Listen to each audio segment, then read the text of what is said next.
Awari é um jogo milenar de origem africana. Na chamada diáspora africana, este jogo foi levado para diversos países do mundo.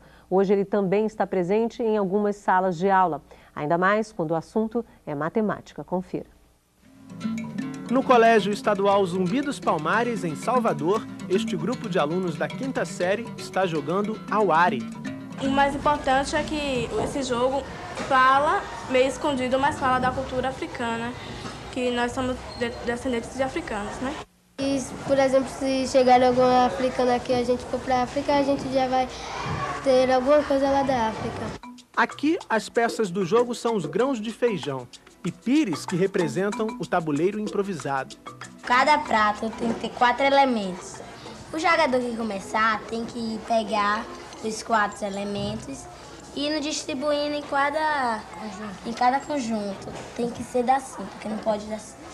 Aí a gente tem que saber um pouco de matemática para contar, para saber se vai cair na casa do adversário ou na nossa casa. O Awari, ele contribui para o desenvolvimento do raciocínio matemático. Muito divertido, né? Uma maneira de aprender muito importante. Matemática é tida como um bicho-papão em todo lugar, não é? E a gente tem buscado muito formas diferentes e está mostrando para os alunos que a matemática não é esse bicho-papão que eles aprenderam, que nós aprendemos, né, com o tempo. O Awari está integrado à proposta pedagógica, 4, trabalhar 5, com a etnomatemática. 6, 7. O surgimento da etnomatemática para a gente foi uma forma da gente estar trabalhando, porque a gente trabalha com a cultura, trabalha com a valorização da cultura africana. E isso é importante, uma vez que a escola nós temos 99% de alunos negros. E aí eles se trabalhar matemática, sabendo que está trabalhando com a cultura deles, já é uma forma fácil de chegar aos alunos. Segundo a professora e pesquisadora Eliane Costa, o trabalho com a matemática deve ser planejado de acordo com a cultura dos alunos. Se for jogar, eu pego os 4 elementos e vou distribuindo cada pires. Quando a gente fala de uma afroetnomatemática, é para que se perceba que essa matemática, onde não traduz a linguagem dos negros, é que faz com que eles não se identifiquem. Então, quando se fala de uma matemática que traduz a linguagem do negro, quando se fala uma matemática que é identitária, não tem como. É trabalhar a diversidade em sala de aula. Esse que é o propósito do afroetnomatemática.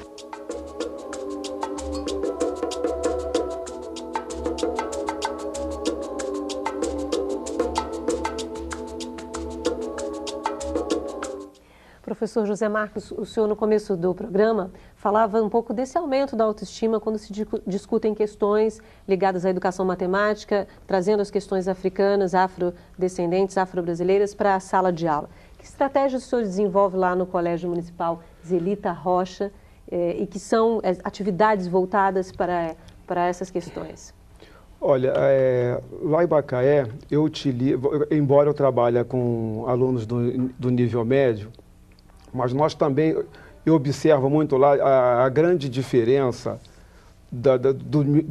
dos alunos de Macaé com os alunos daqui do Rio, porque a maioria deles são de várias regiões do Brasil. Uhum. Tá? E a maioria vem mais do Norte e Nordeste, porque devido a Petrobras, né? As plataformas em Macaé. Tá. Então, a gente recebemos alunos de vários locais do Brasil e com vários tipos de cultura.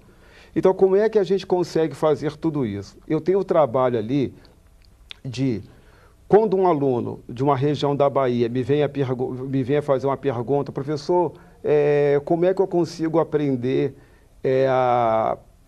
progressões aritméticas? Que eu tive dificuldade, não consegui aprender, não consigo enxergar. Então, vamos para a tua realidade? Como é que você vivia como é que você faz onde é que você morava lá? Você não morava numa vila, não tinha casa 1, casa 2 e casa 3 de um lado. Como é que você faria isso? Como é que era aquelas sequências de número na tua casa? Não era assim? 1, 3, 5, 7? Não é assim que você faz? Ah, é assim, sim. E agora vem cá. Quando você quer descobrir a razão, como é que você descobre a razão? Você não volta, não pula uma casa? Né? Se você quiser saber a razão, que aquela casa menos a outra, não vai dar o quê? Não vai dar um número que você precisa? Realmente é isso mesmo. Então, eu costumo colocar para o aluno que a partir da vivência dele, da realidade dele, ele consegue aprender isso. E ele consegue o quê? Pensar. Porque a matemática não é difícil. O aluno tem que pensar e tem que ter alguém para ajudar ele a descobrir o caminho. E como a cultura africana está completamente presente na cultura brasileira, afro-brasileira, essas questões surgem dessas realidades. Da realidade do próprio aluno, do próprio meio que ele convive, com a própria experiência de vida dele. Uma ida no mercado, como é que ele pode saber alguma coisa? Vai no mercado, faz uma pesquisa de mercado, faz uma comparação de preço. Dali você pode até traçar os seus gráficos. Tá certo. A gente tem uma participação agora nesse segundo bloco, que é da Maria José do Maranhão. Olá, Maria José. Olá, boa noite. Sou Maria José Barreto, do Teleposto Bacabal, Maranhão. O que o educador pode fazer para minimizar o problema do racismo dentro da escola, sem atingir psicologicamente as crianças negras? Boa noite e obrigada. Muito obrigada, Maria José, você também, por essa participação. Professor Henrique. Bom, o educador pode agir de diversas maneiras. Normalmente, o que acontece é que há um silêncio por parte da escola, há um silêncio por parte dos educadores quando se trata de racismo. Então, eu acho que a primeira coisa é não manter o silêncio, é levar a consequência das discussões, é tomar a parte fraca da discussão e reforçá-la com exemplos positivos. Eu sempre falo um exemplo, minha mãe era educadora, ela dava aula numa situação que tinha uma favela próxima e sempre havia aquelas questões, por exemplo, do racismo surgir, um aluno falando, fulano é macumbeiro, né? E aquele aluno se sentia oprimido, se sentia reduzido. E a minha mãe chegava simplesmente e dizia, eu também sou macumbeira, né? Então, só dela ter assumido uma característica, e ela é católica, fervorosa e tudo mais, mas ela assumia a característica e depois ela levava a discussão do que estava se discutindo ali, o que significava um aluno insultar o outro a partir de um referencial cultural preconceituoso. Então, há uma necessidade da intervenção, há uma necessidade de não deixar, isso é coisa menor, isso é coisa que não tem importância, isso é coisas que são das crianças, se diz, né? Não, isso é um problema sério e os educadores têm que encarar que esse problema pode fazer com que aquela criança desista da escola. Eu tenho um exemplo no Recife. Uma criança, ela diz textualmente, fui chamado de macaco e nunca mais fui à escola. Ela desistiu da escola porque nessa coisa de ser chamado de macaco, repetitivamente pelos colegas, não houve a ação efetiva da professora, do professor, de discutir a questão. Então, fundamental que se discuta o que está em jogo. A gente tem uma pergunta que vai pelo mesmo caminho do NTE de Anápolis, em Goiás. Diz que, segundo o texto, há um grande fracasso no aprendizado dos cursos de matemática nas escolas e isso fica imputado à população à população negra e não à ineficiência do sistema educacional. Gostaria de saber, a Caterine, que mandou a pergunta, como solucionar este problema sem trazer complicações para o futuro destes alunos. A pergunta vai na mesma linha, como discutir racismo em sala de aula, professora Wanda. Eu acho que a questão do discutir o racismo passa por notícias positivas, passa por histórias positivas, passa por histórias de negros que tiveram ações significativas, passa por histórias de pessoas comuns que resolveram seus problemas e principalmente coletivamente.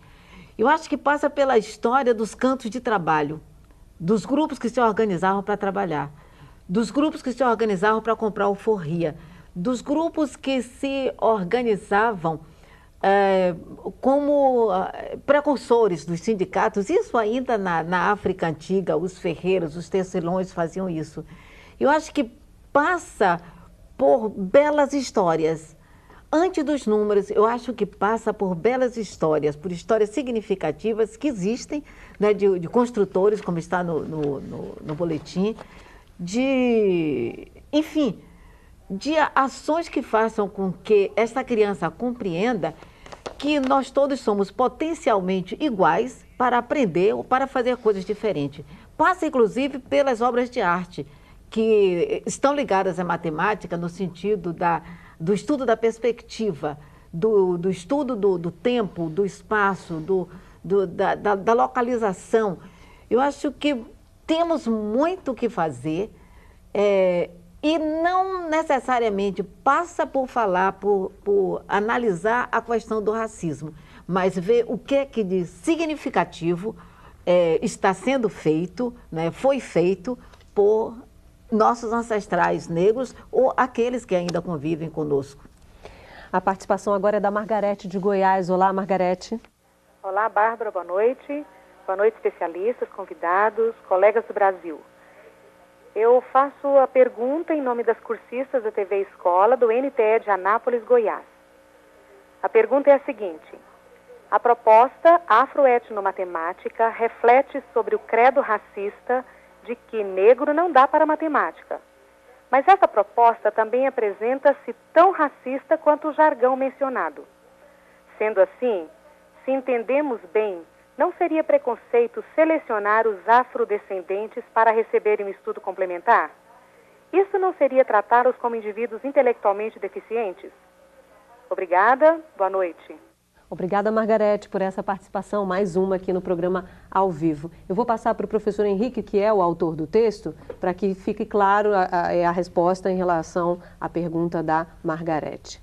Não se trata de separar ou de fazer algum tipo de exclusão dentro da sala de aula. Não se trata de um reforço somente para os afrodescendentes. Trata-se de colocar no plano da cultura nacional, no plano da cultura internacional, a experiência civilizatória, a experiência cultural dos descendentes de africanos, né? E o que tem acontecido na escola brasileira é que só coloca-se a experiência cultural dos europeus, como se eles fossem, e fica entendido, como se fosse o grupo inteligente na história universal, né? Então, precisamos resgatar as diversas fontes da cultura universal, expor todas essas fontes da cultura universal para que todos se sintam potencialmente iguais dentro da escola. Então, quando nós falamos de afroetnomatemática, nós estamos tomando o cuidado de selecionar exemplos, formas de apresentar a cultura de base africana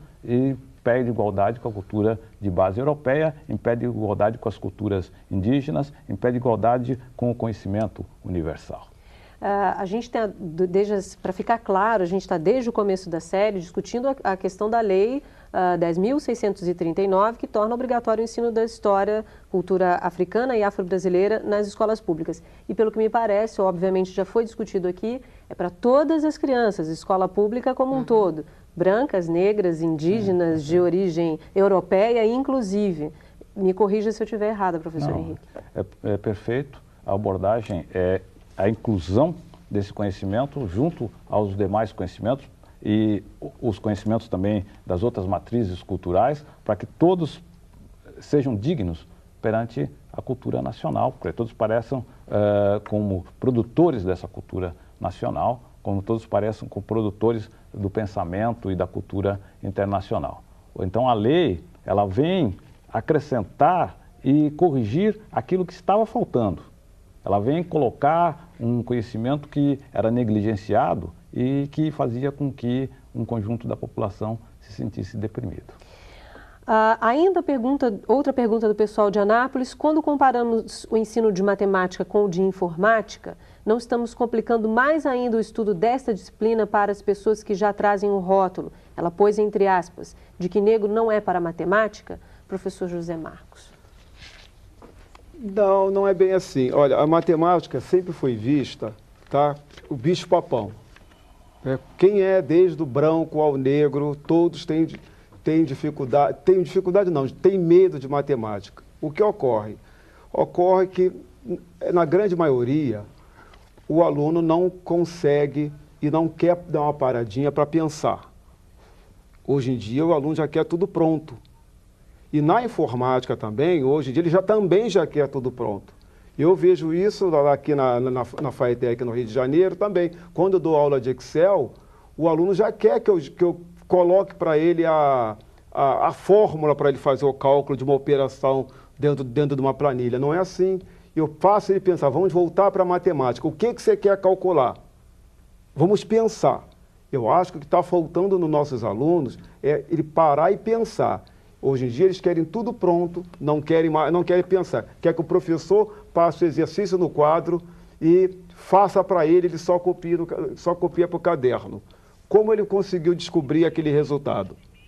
E uma maneira que eu bem gosto de fazer com meus alunos é o seguinte: você encontrou aquele seu resultado, você criou aquele seu resultado. Eu deixo com que o aluno dê a resposta a partir daquilo que ele criou.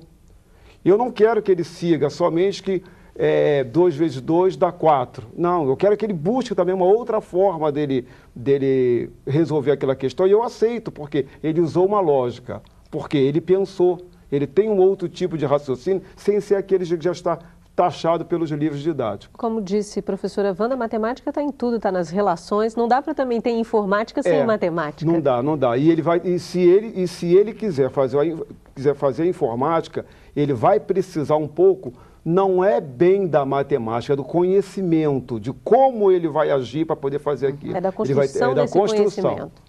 Ok. Rosimeiro do Tocantins, olá. Boa noite. Sou a cursista Rosimeire, do Teleposto da Escola Estadual Comendador Padre Fleury de Pedro Afonso, Tocantins, com a orientação da coordenadora Alderina Xavier Costa. Se fosse possível, queria uma sugestão prática para trabalhar com crianças de 1ª a 4ª série, numa apresentação, numa feira multidisciplinar, onde o tema é consciência negra. Obrigada. Obrigada, Rosimeire, por essa participação. Volte mais vezes aqui no Ao Vivo, tá bom? Professora Wanda? Bom, eu falo de uma escola de música, de uma escola onde a música, onde a dança, onde o teatro é essencial para a educação matemática. Eu imagino que o teatro na feira seria de grande valia. Seria um trabalho onde textos poderiam ser criados, eu imagino, onde seria discutido valores, onde poderia se discutir ética, onde poderia ser discutido a própria matemática, né, enquanto relação matemática mesmo, né, enquanto relação com os números, com preços, com... O mercado, na realidade, a feira é uma ideia excelente, né? A feira tem muita importância para o africano. A feira, ela é onde se prolonga o convívio, né? Há uma curiosidade, talvez, que a Semana Iorubana ela só tem 5 dias. E a cada 5 dias as famílias se encontram e depois do café eles vão à feira. E a feira africana é um lugar onde se brinca, se conversa, se discute, se apresenta fatos da comunidade, fatos da família. Então, a feira é riquíssimo. Parabéns pela ideia. Só o fato de construir a feira, então, e investigar essa cultura local, né? Ok. No próximo bloco, vamos continuar a debater a matemática e as culturas africana e afro-brasileira. Salto para o futuro volta em instantes.